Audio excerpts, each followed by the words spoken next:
Ma'asyiral muslimin wa zumratal mu'minin, arsyadakumullah, jamaah yang dirahmati oleh Allah Subhanahu wa ta'ala, baik yang hadir langsung di Masjid Raya Iskar, masjid yang insya Allah penuh berkah ini, atau yang menyimak melalui YouTube, atau yang mendengarkan melalui RDS FM dan media-media yang lain.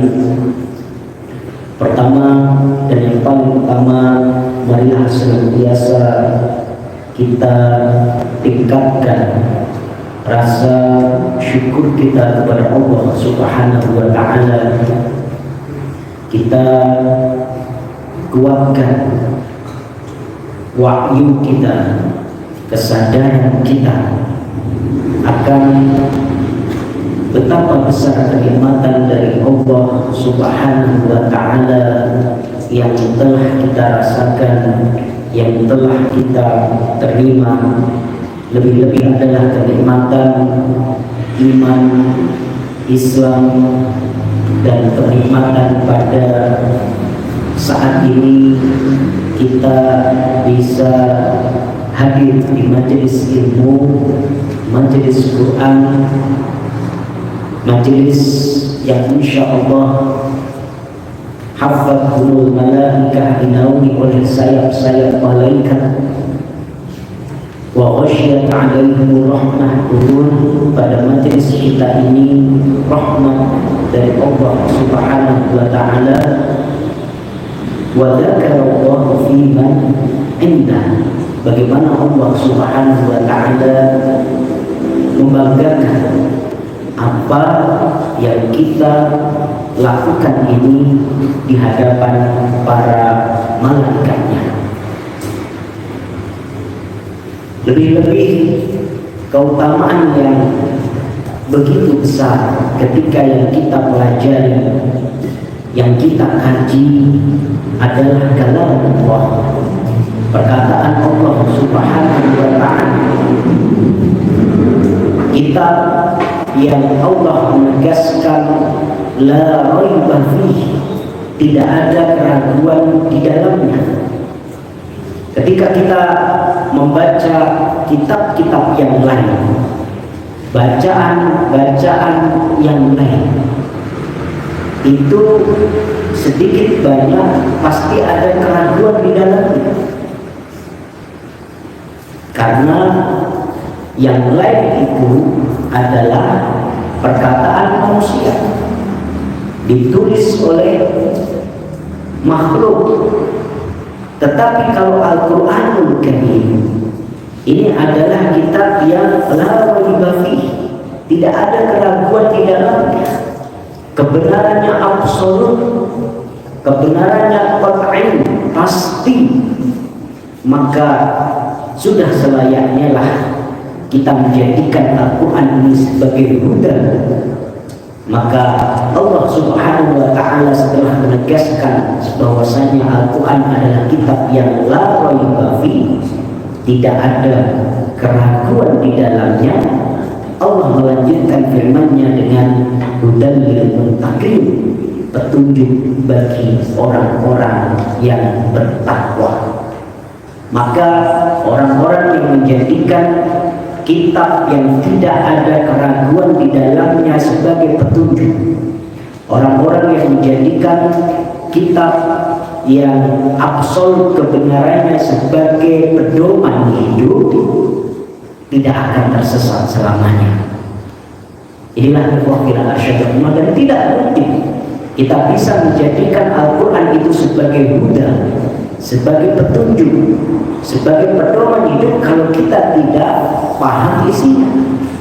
Kalau kita tidak mau mentadabburi, memahami ayat demi ayatnya, maka mudah-mudahan apa yang kita lakukan di majelis yang penuh dengan berkah ini, meskipun seayat demi seayat, sedikit demi sedikit kita tadabburi, insya Allah ini betul-betul akan bisa menjadi huda, menjadi petunjuk bagi kehidupan kita.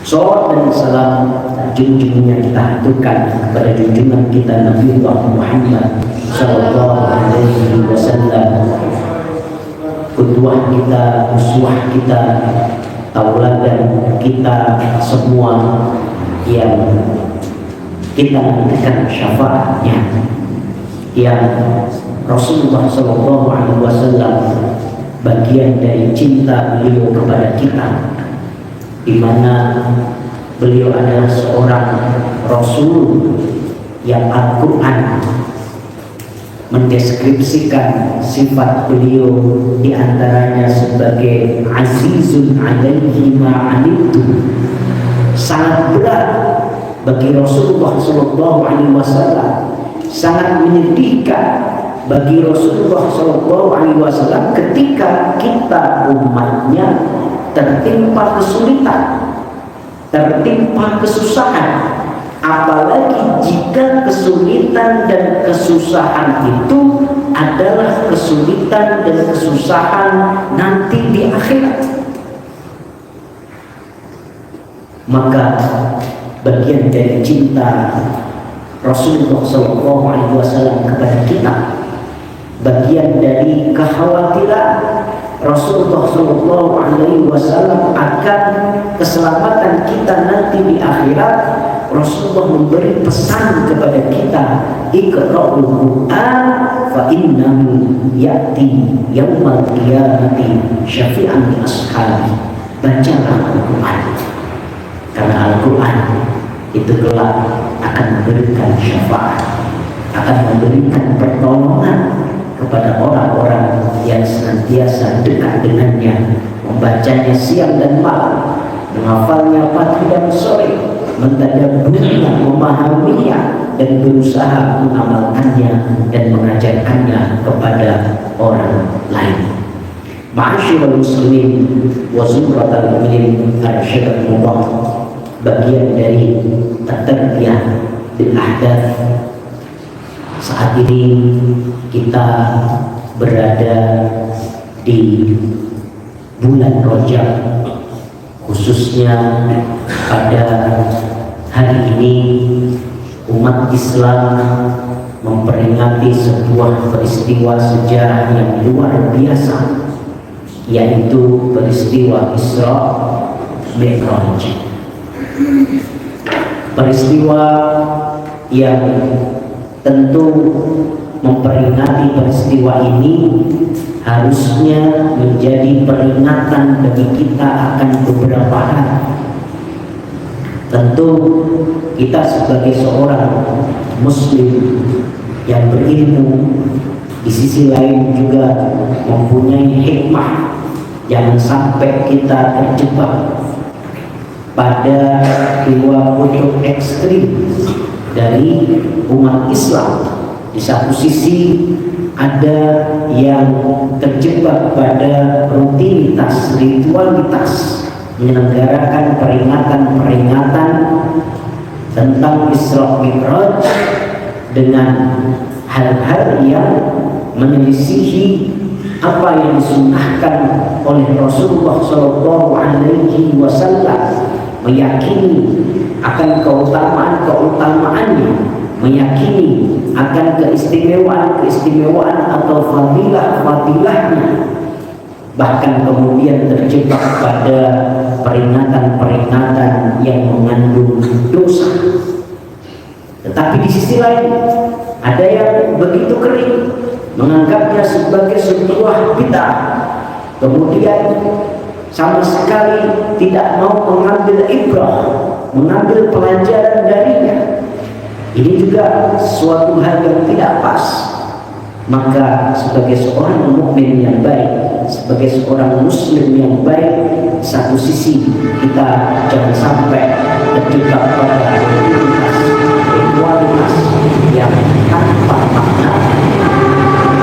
Di sisi yang lain kita juga harus bisa mengambil manfaat, mengambil ibrah dari peristiwa yang luar biasa, peristiwa Isra Mi'raj ini. Ma'asyiral muslimin wa sukratal mu'minin, arsyadakumullah. Setidaknya ada 3 hal yang bisa kita ambil pelajaran dari peristiwa Isra Mi'raj ini. Pertama, Isra Mi'raj merupakan tarfihul qulub wa tathbitul fu'ad dari Allah Subhanahu wa taala kepada Rasulullah sallallahu alaihi wasallam. Isra Mi'raj merupakan bentuk nasrun minallah, pertolongan dari Allah Subhanahu wa taala kepada Rasulnya, di mana kita ketahui beberapa waktu sebelum Isra Mi'raj itu Rasulullah sallallahu alaihi wasallam mengalami sebuah peristiwa yang tahun itu disebut sebagai Amul Huzn, tahun kesedihan. Beliau ditinggal wafat oleh paman beliau yang beliau cintai, yaitu Abu Thalib, seorang paman yang merawat, mendidik Rasulullah SAW sejak beliau belia. Karena kita ketahui Rasulullah SAW tumbuh dalam keadaan yatim piatu, dirawat, dipelihara oleh kakek beliau. Kemudian ketika kakek beliau wafat, dilanjutkan oleh paman beliau. Abu Thalib ini membela dakwah Rasulullah SAW dengan harta dan jiwa beliau. Tapi ada yang lebih menyedihkan, bagaimana Abu Thalib ini wafat dalam keadaan belum bersyahadat. Tentu kesedihan bertambah dengan apa yang diinginkan oleh Rasulullah SAW agar Abu Thalib itu beriman dan berislam, tidak Allah ijabahi. Maka kemudian Allah menegaskan, innaka la tahdi man ahbabta walakin Allah yahdi man yasha. Sesungguhnya engkau wahai Muhammad tidak bisa memberikan hidayah kepada siapa yang engkau kehendaki, tetapi Allah Subhanahu wa taala yang berhak untuk memberikan hidayah kepada siapa yang Allah kehendaki. Ini seharusnya membuat kita bersyukur kepada Allah Subhanahu wa taala, meskipun kita tidak ada hubungan nasab dengan Rasulullah, meskipun kita dipisahkan dari Rasulullah sallallahu alaihi wasallam begitu jauh jaraknya, kita dipisahkan dari Rasulullah sallallahu alaihi wasallam dengan waktu yang begitu lama, 1400 tahun lebih. Tetapi alhamdulillah nikmat iman dan Islam itu ada pada diri kita. Kemudian kesedihan itu bertambah lagi ketika Rasulullah SAW ditinggal wafat oleh istri beliau, Khadijah binti Khuwailid, Khadijah Al-Kubra, seorang perempuan yang luar biasa, menjadi manusia yang pertama kali beriman dan berislam, mengakui kerasulan dan kenabian beliau. Seorang istri yang luar biasa membela, mendukung dakwah Rasulullah SAW, bukan hanya dengan harta saja, tetapi juga dengan segenap jiwa.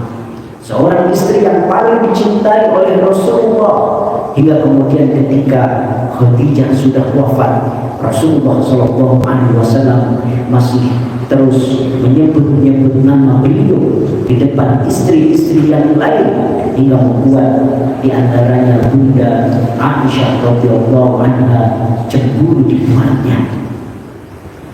Inilah ikhwah asyhadullah yang membuat Rasulullah SAW sedih, dan semakin sedih, semakin berat ketika kemudian serangan-serangan, permusuhan orang-orang kafir Quraisy semakin menjadi.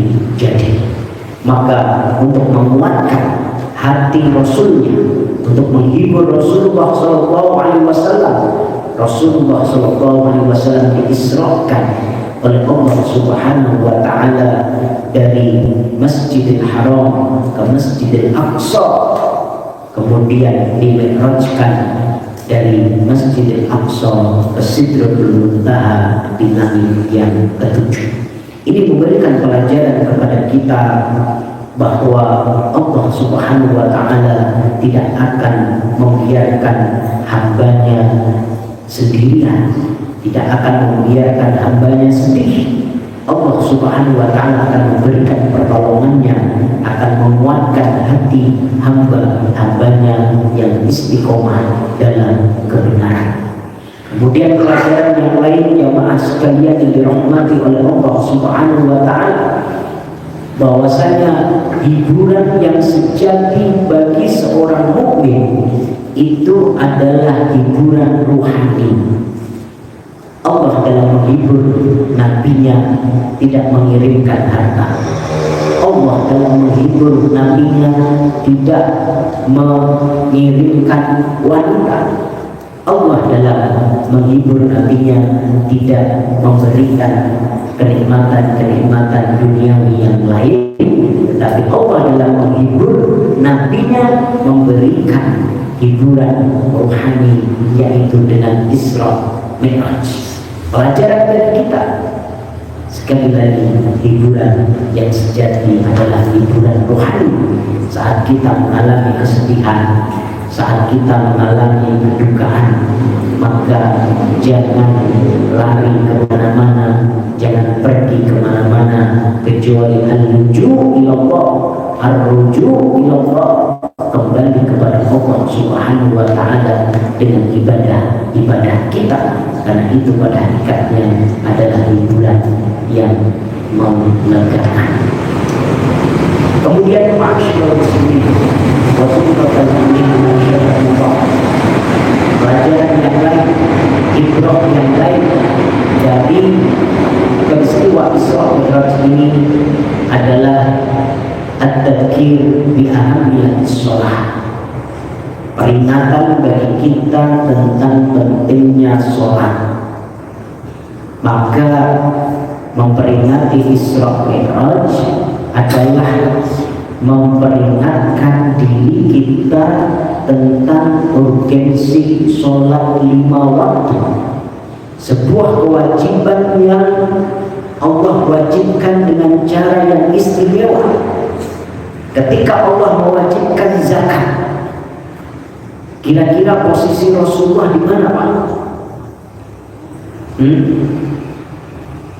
Ketika Allah mewajibkan zakat, posisi Rasulullah kira-kira di mana? Di langit atau di bumi? Di bumi.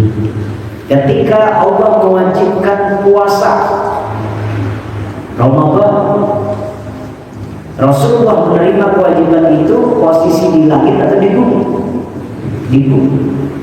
Ketika Allah mewajibkan kewajiban-kewajiban yang lain, posisi Rasulullah SAW menerima wahyu itu di bumi. Tetapi khusus untuk kewajiban sholat 5 waktu, Rasulullah SAW harus diisrakan dari Masjidil Haram ke Masjidil Aqsa, kemudian dimi'rajkan naik ke Sidratul Muntaha untuk menerima kewajiban sholat 5 waktu itu secara istimewa. Maka sekali lagi, pada momentum Isra Mi'raj ini harus menjadikan kita muhasabah sejauh mana kualitas sholat kita. Karena sholat kita ini adalah imaduddin, yang agama kita. As-sholatu imaduddin, faman aqamaha faqad aqamaddin, wa man tarakaha faqad hadamaddin. Sholat itu adalah tiang agama. Barang siapa yang menegakkannya, dia telah menegakkan agama. Barang siapa yang meninggalkannya, dia telah menghancurkan agama. Dan sholat adalah awal ma yuhasabu bihil 'abdu yaumal qiyamah. Yang pertama kali kelak akan dihisab di akhirat. Idza shaluhat shaluha sa'iru 'amalihi. Kalau sholatnya baik, benar, insya Allah amalan yang baik yang lain juga baik. Wa idza fasadat fasada sa'iru amalihi, kalau sholatnya rusak maka rusak juga amalan yang lain. Maka sholat adalah parameter, sholat adalah ukuran.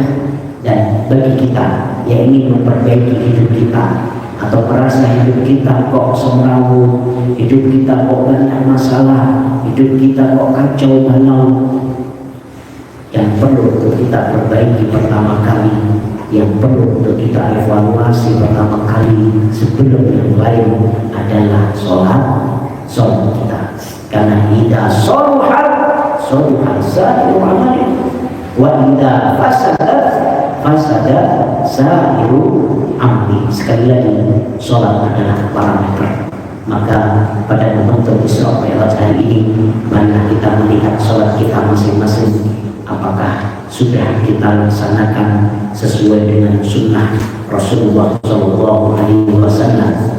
Kalau sholat itu disebutkan innas sholata kanat 'alal mu'minina kitaban mawquta, sudah Allah tentukan waktu-waktunya.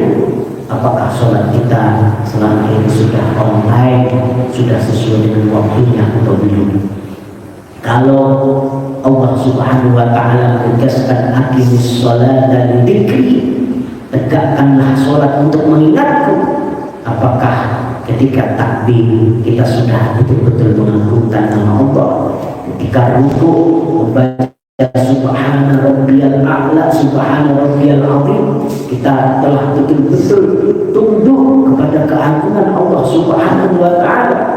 Ketika kita sujud membaca subhana rabbiyal a'la, apakah betul-betul kita sudah merendah di bawah zat yang maha tinggi Allah Azza wa Jalla atau belum? Ini ma'asyiral muslimin wa zukratul harus kita evaluasi. Ketika Allah Subhanahu wa ta'ala menegaskan innas sholata tanha 'anil fahsya'i wal munkar, sholat itu mencegah dari perbuatan keji dan munkar. Apakah betul-betul sholat kita selama ini telah mencegah diri kita dari perbuatan keji dan munkar? Apakah sudah mencegah diri kita dari perbuatan dosa dan maksiat? Telah mencegah diri kita dari melakukan hal-hal yang dibenci oleh Allah Subhanahu wa ta'ala, melakukan korupsi, menyakiti hati orang lain, bertutur kata yang buruk? Apakah sholat kita sudah mencegah diri kita dari perbuatan-perbuatan itu? Kalau belum, berarti sholat kita belum maksimal. Dan marilah kita evaluasi pada momentum Isra Mi'raj ini, karena sekali lagi as-sholat mi'rajul mu'min, sholat itu adalah mi'rajnya orang-orang beriman. Sholat itu mi'rajnya orang-orang beriman. Kita ini manusia biasa, nggak mungkin akan mendapatkan karunia dimi'rajkan oleh Allah Subhanahu wa ta'ala ke Sidratul Muntaha. Bukan nabi kita, tetapi insya Allah kita telah Allah berikan kepada kita sarana untuk mi'rajul qulub, memi'rajkan hati kita, melahirkan doa-doa, harapan-harapan, cita-cita dan proposal-proposal kehidupan kita kepada Allah Subhanahu wa ta'ala setidaknya 5 kali sehari. Kemudian ma'asyiral muslimin wa zukratul mu'minin arsyadakumullah, ibrah yang penting yang lain memperingati Isra Mi'raj adalah memperingatkan diri kita tentang kewajiban menjaga Masjidil Aqsa. Allah Subhanahu wa ta'ala sengaja memberikan kepada Rasulullah karunia perjalanan sebelum Mi'raj ke Sidratul Muntaha. Allah Subhanahu wa ta'ala mengisrakan terlebih dahulu Rasulullah SAW dari Masjidil Haram ke Masjidil Aqsa. Tentu banyak hikmahnya. Di samping memang Masjidil Aqsa merupakan masjid yang dikunjungi semua nabi dan rasul, tempat yang penuh dengan berkah, linuriyahu min ayatina. Allah Subhanahu wa taala ingin menunjukkan kekuasaan Allah Subhanahu wa taala kepada Rasulullah. Tetapi hikmah yang lain adalah bagaimana Allah Subhanahu wa taala ingin mengikat hati kita orang-orang Islam dengan Masjidil Aqsa. Sebuah masjid yang namanya tercatat jelas secara harfiah dalam Al-Qur'an dalam surah Al-Isra. Ya, subhanalladzi asra bi'abdihi lailan minal masjidil haram ila masjidil aqsa alladzi barakna haulah. Masjid Nabawi saja, Pak, ya, itu tidak ada dalam Al-Quran. Pernah nemu kata-kata Masjid Nabawi adik-adik dalam Al-Quran? Belum pernah. Ya, gak ada. Yang ada isyarat-isyarat saja. Itu pun para ulama berbeda pendapat akan tafsirannya. Tapi kalau Masjidil Aqsa secara harfiah tertulis betul di awal surah Al-Isra, ya, maka Masjidil Aqsa ini bukan hanya sekedar kiblat pertama umat Islam, tetapi juga merupakan Ardul Isra, negeri Isra yang tidak boleh hilang dari ingatan kita, dari memori kita umat Islam sampai kapanpun. Maka sekali lagi memperingati Isra Mi'raj adalah memperingatkan diri kita sejauh mana kontribusi kita dalam upaya menjaga Masjidil Aqsa, sebesar apa sumbangan kita untuk memerdekakan Masjidil Aqsa, sekhusyuk apa doa kita agar Masjidil Aqsa segera bebas dari penjajah Zionis Israel. Kita semua bisa bebas melaksanakan sholat di dalamnya, masjid yang luar biasa yang Rasulullah SAW bersabda, la tushaddu rihal illa ila thalathati masajid. Tidak sehingga kita melakukan perjalanan kecuali menuju ketiga masjid: Masjidil Haram di Mekah dan Mukarramah, Masjid Nabawi di Madinah Al-Munawwarah, dan Masjidil Aqsa yang ada di Palestina. Ini ma'asyiral muslimin wa sumratal mu'minin asyhadullah, pelajaran yang penting setidaknya 3 hal ini, dan tentu masih banyak pelajaran dan hikmah yang lain yang bisa kita perdalam lagi.